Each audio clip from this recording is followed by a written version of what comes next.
Salut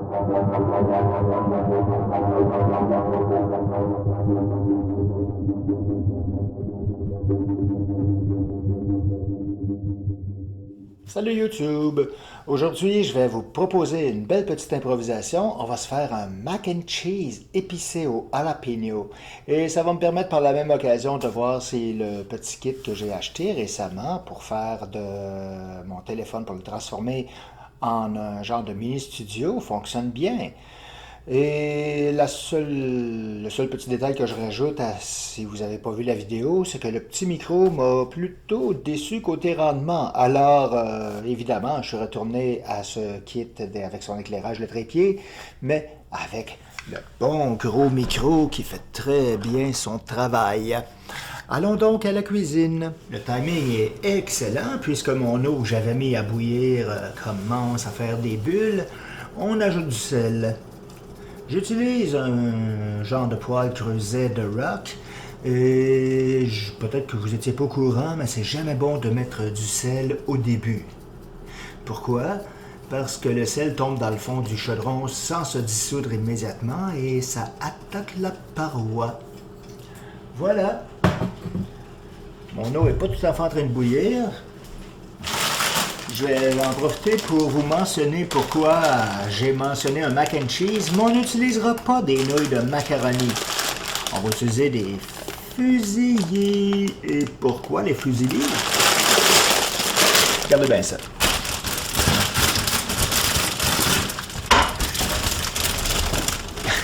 Du macaroni, c'est lisse. Ici, on a beaucoup plus de texte de relief. Donc les fusiliers retiennent un peu plus le fromage. Ça va juste être plus plus goûteux, excusez-moi, d'utiliser des fusillés que d'utiliser les bons vieux macaronis. Donc mon eau est en train de bouillir. Ah ben franchement, avec le petit éclairage, oui, ça fonctionne très bien. Désolé si je fais un 2 dans 1 en parlant et du trépied et de ma recette. Mettons donc les nouilles dans l'eau.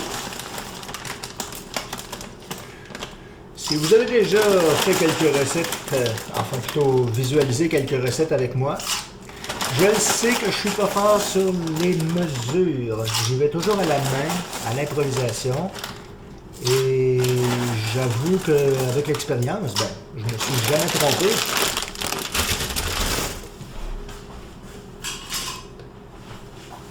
Parce qu'on finit par s'habituer aux épices, aux ingrédients, leur goût. On finit par, anticiper ce que ça va goûter avant même d'avoir lu des livres de recettes. Bon, ça semble prétentieux, mais c'est l'expérience et je pense que n'importe quelle personne qui a l'expérience en cuisine pourra me le confirmer. Bon, on va essayer de donner un angle à cette tête.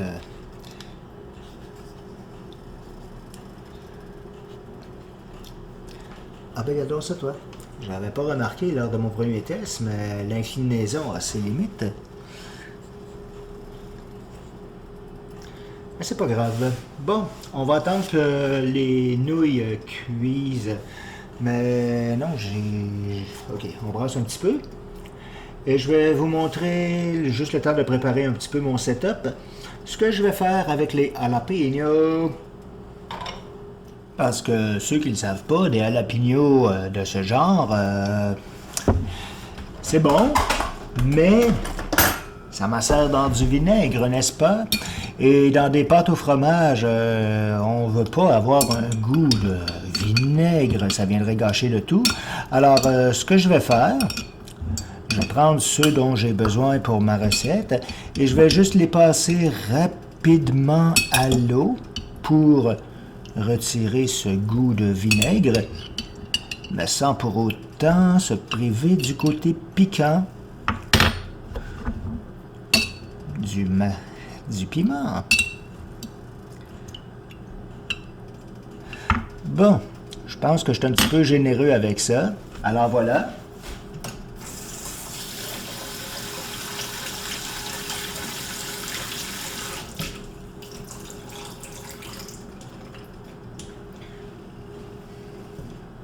Tout ce que j'ai fait, c'est de passer de l'eau rapidement. Mon robinet, j'ai une tête qui fait un peu comme une douche. Alors, ça permet de retirer l'eau, de retirer le vinaigre. Et je vais égoutter pour que ça soit pas trop mouillé non plus. C'est pas compliqué. Et c'est à réserver pour plus tard. Vous allez comprendre ce que j'ai en tête. Histoire de se régaler avec un petit côté bien fromagé, mais piquant aussi. Je vais vous expliquer aussi la base de mon fromage. Maintenant, quand je vais faire un macaroni, j'achète un gros cube de fromage de cheddar fort de la sorte.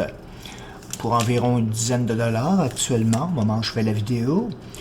C'est gros, je ne mettrai pas tout ça. Mais justement, c'est qu'avec ça, je vais me réserver une partie pour mon macaroni d'aujourd'hui, qui est quand même, vous en conviendrez, assez généreuse. Et je vais couper le bloc en deux autres parties que je vais congeler séparément. Alors, le fromage se conserve assez bien. C'est sûr que si c'était pour manger à nouveau, en le décongelant, le fromage va perdre un petit peu son goût, va s'altérer, surtout au niveau de la texture. Mais quand on cuisine un macaroni, comme je vais le faire, ça n'a pas tellement d'importance, ça passe très bien. Pour moi, un macaroni fromage, ça a toujours été d'une grande simplicité. Ça consiste en une caisse, je dépasse, c'est épouvantable, une canne de soupe aux tomates, concentré, et le fromage, bien sûr, que je vais d'ailleurs couper en petits morceaux immédiatement, comme ça, quand je vais l'intégrer au macaroni, au fusilli, excusez-moi, ça va fondre plus vite. D'ailleurs, les deux blocs que j'ai congelés, quand va arriver le temps de faire un autre macaroni, ce serait une bonne idée de sortir un peu le bloc d'avance du congélateur, parce que couper du fromage congelé comme je le fais actuellement, c'est possible, mais ça se pourrait que votre fromage soit un peu écrapoutu. Toujours plus facile à travailler. Donc voilà, le fromage est prêt, il me semble être en proportion assez satisfaisante pour que ce soit goûteux niveau cheddar.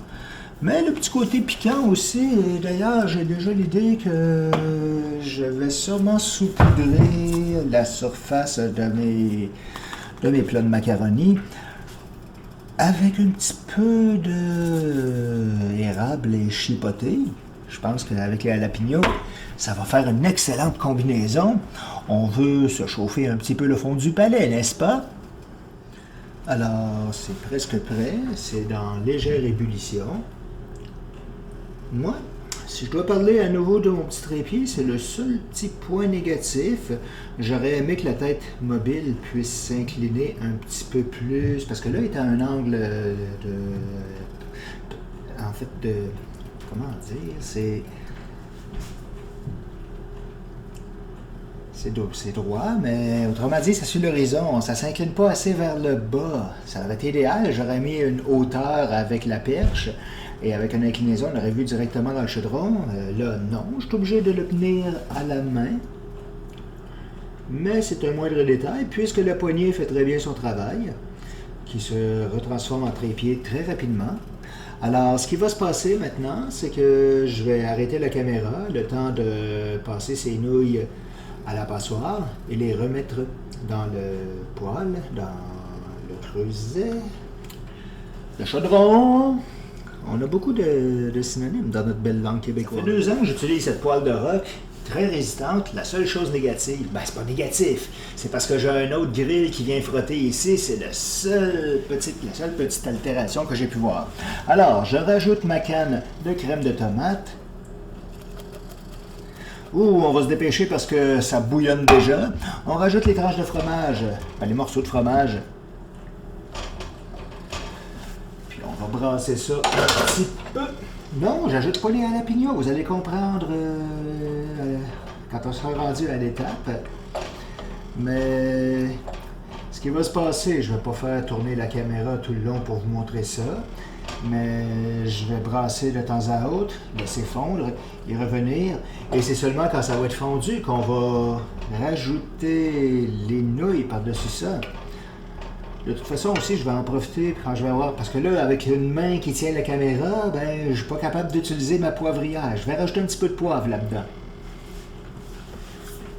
Vous voyez, j'ai rajouté... Il faut que je surveille quand même... Là, vous voyez, j'ai rajouté du poivre et je brasse de temps en temps.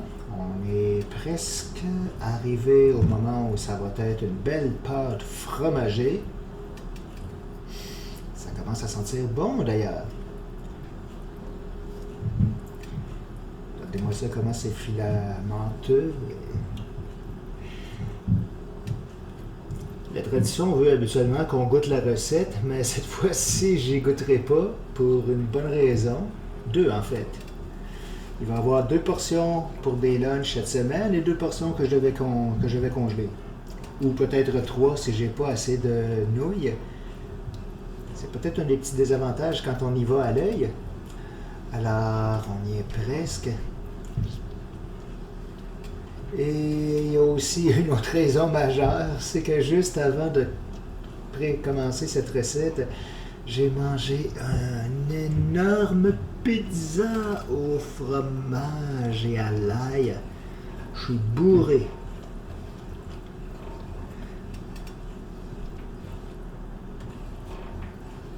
Il reste juste un tout dernier petit morceau à faire fondre. Mes nouilles sont déjà égouttées dans la passoire.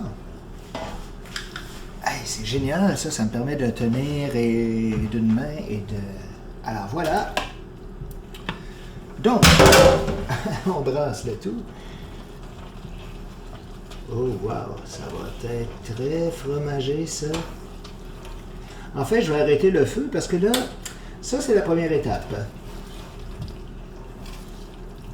Avoir voulu faire un mac and cheese, ce serait ça. J'ajouterai aucun autre ingrédient. Si vous aimez le mac and cheese, vous pouvez vous en contenter. Si vous êtes plus aventurier, attendez de voir la suite. Donc voilà. Vous voyez, un macaroni n'aurait pas eu ces petites rainures qui retiennent ainsi tout le fromage. Faut dire que la poêle de rock est quand même géniale parce que vous voyez, hein, c'est du fromage ici et ça colle pas du tout.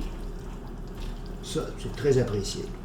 Ce qui va se passer maintenant, je vais étaler une première couche dans ces plats et vous montrer ce qu'on fait avec les jalapenos finalement. Finalement, j'ai trouvé un petit truc pour compenser le fait que je puisse pas donner l'angle voulu. Bon, je vais montrer les 2 pattes de mon trépied derrière la caméra sur 2 petites boîtes surélevées. Vous comprenez? Donc voilà, les jalapenos. C'est qu'on va en disposer ici. Il y a une petite partie centrale ici. Et ensuite, quand je vais en avoir mis une belle petite couche, je vais recouvrir à nouveau avec des fusillis bien fromagés. Bon, regardez, je vais le faire avec un, je ne le ferai pas avec les 3. Le seul hic, c'est que vraiment, je suis un petit peu juste sur les nouilles. Donc, on y va juste avec 3 plats et non 4 comme j'aurais voulu le faire. En fait, je suis même chiche un petit peu sur les nouilles, mais ça, c'est pas grave. Regardez, je vais vous montrer les étapes. J'ai aussi un mélange de fromage italien. Normalement, j'aurais mis un petit peu plus de nouilles, mais c'est pas grave. C'est parce que, regardez-moi cette généreuse couche de fromage. Qu'est-ce qui va se passer avec ça? C'est qu'après, je vais mettre ça au four. Ça va gratiner. Vous comprenez le principe? Ça va-tu être écœurant? Vraiment, côté fromage, c'est un...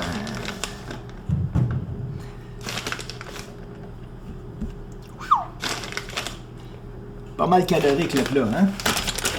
Et finalement, je vais dire que... Ah, il est rendu là. J'ajoute un peu de... Hey, pas trop, parce que ça, c'est quand même assez épicé, puis il ne faudrait pas trop dénaturer. Comme vous voyez, j'ai un petit côté ici rougeoyant. Donc, ça c'est pour un plat. Et ensuite, on va aller mettre ça au four. Je vais préparer mes deux autres et je vous reviens. Donc voilà, j'ai 3 portions. J'aurais aimé en avoir une quatrième. Pourquoi? Parce que dans mon petit four à convection, je peux mettre 2 plats. Alors, je vais pouvoir en faire chauffer 2 à 425 pendant environ 20 minutes pour que ça ait un beau côté gratiné. Mais le troisième plat va être obligé de cuire tout seul. Et ce qui va me rester à vous montrer finalement, c'est le résultat final. Donc, on récapitule. On fait le macaroni. On met généreusement du fromage et la crème de tomate. On dispose une couche dans le fond, on ajoute les jalapenos, une autre couche de macaroni, le mélange de fromage italien et un petit peu de chipotle et érable. Le goût d'érable ne ressortira vraiment pas dans ça, c'est beaucoup trop fromagé. Donc, je vous donne rendez-vous pour le résultat final. Je vais rajouter un petit détail à propos du poivre que j'ai dit avoir saupoudré un peu dans mon macaroni. Moi, j'utilise exclusivement du poivre en grains, que ce soit du poivre noir, cette couleur, peu importe. En grains! Ceux qui utilisent du poivre déjà moulu, moi je trouve que ça goûte tellement rien comparé à ça. C'est un peu, si je vais faire une métaphore, comme si on demandait à Jimi Hendrix de jouer un solo de guitare sur une guitare Fisher-Price. J'exagère un peu, mais bon, l'image est claire. Alors, à très bientôt pour voir le résultat fumant et délicieux, j'en suis persuadé, de mon petit macaroni au jalapeno. Alors voilà, je viens de sortir les 2 plats. Écoutez-moi ça. J'imagine que le micro capte le petit bouillonnement. Vous voyez une belle croûte dorée. Le côté noirci, ça c'est le piment qui a noirci, pas le fromage. Mais ça va rehausser peut-être un goût de fumée. Ça sent tellement bon. Alors voilà pour le mac and cheese au jalapeno. J'espère que je vous donne le goût. Si c'était pas que j'étais bourré, j'en mangerais direct là. Mais on se reprendra pour une prochaine vidéo ou sur n'importe quel autre sujet. Merci d'avoir assisté à ma vidéo et je vous souhaite bon appétit.